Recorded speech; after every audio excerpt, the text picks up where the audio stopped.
For decades, the global financial system has operated on a foundation of faith. Faith in the strength of the US dollar and the security of US debt. China, America's primary geopolitical rival, has willingly participated in this system, holding trillions of dollars in US Treasury bonds. This vast holding served as both a strategic reserve and a tacit agreement. China funded American spending, and America bought Chinese goods. But that agreement is breaking down. China's holding of US debt is not just an economic asset, it is a financial nuclear option. If Beijing were to suddenly sell off a massive portion of its treasury holdings, the consequences would be catastrophic. This single action would flood the market, causing the value of the remaining bonds to plummet and forcing the US government to raise interest rates to astronomical levels just to find new buyers. This isn't just a threat to the stock market, it's a direct threat to the affordability of American life, from mortgages to car loans. The world knows this is a theoretical button that China can push. The reason they haven't is simple. They would hurt themselves, causing the value of their remaining holdings to crash. It would be a financial kamikaze attack.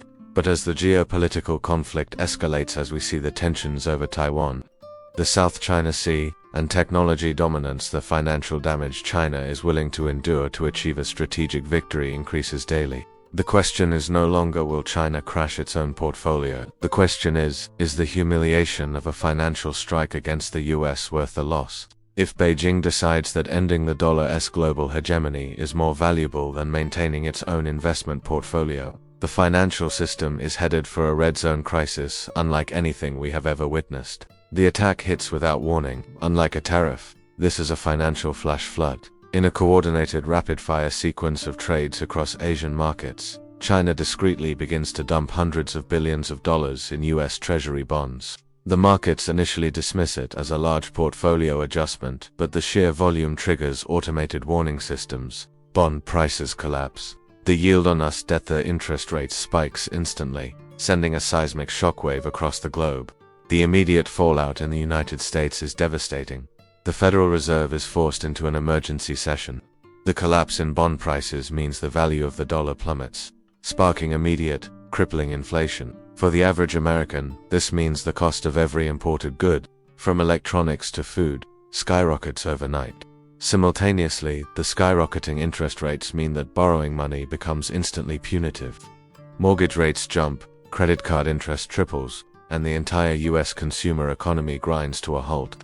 The most critical impact is felt at the Pentagon. The US military relies on borrowing money on the world's faith in US debt to fund its operations, research, and defense spending.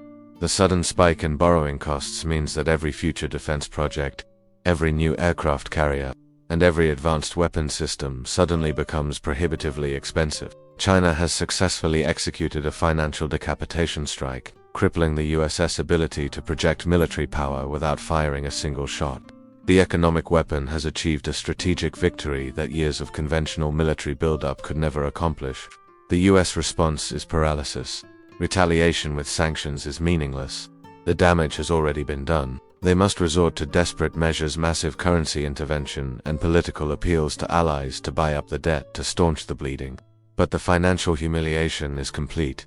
The world has witnessed the fragility of the dollar's dominance. The US manages to stabilize the markets, but the damage is done and the global world order is forever changed. China's treasury bond attack proves that the dollar is not invincible. The world's reserve currency is now officially a strategic liability. The long-term consequence is the de-dollarization of the global economy. Nations and central banks around the world, witnessing the catastrophic risk of holding US debt, begin a slow, calculated move to divest their reserves. They diversify into gold, alternative currencies, and China's own digital yuan, the Petrodollar system. The bedrock of US financial power since the 1970s begins its slow terminal decline. The geopolitical shift is monumental. Without the dollar's hegemony, the US loses its ability to enforce sanctions unilaterally. Financial leverage, once America's most potent weapon, is neutralized. Nations hostile to the US gain financial independence, able to trade and conduct business without fear of American economic retribution. This marks a fundamental end to the post-Cold War American era of unilateral financial dominance. The final lesson from the Treasury bond war is this. In the 21st century, a nation's biggest vulnerability is not its border, it's its bank account. China has shown that the strategic cost of humiliating a rival is sometimes worth the financial sacrifice. The world is transitioning into a multipolar financial system, one defined by caution and a deep-seated distrust of the American dollar.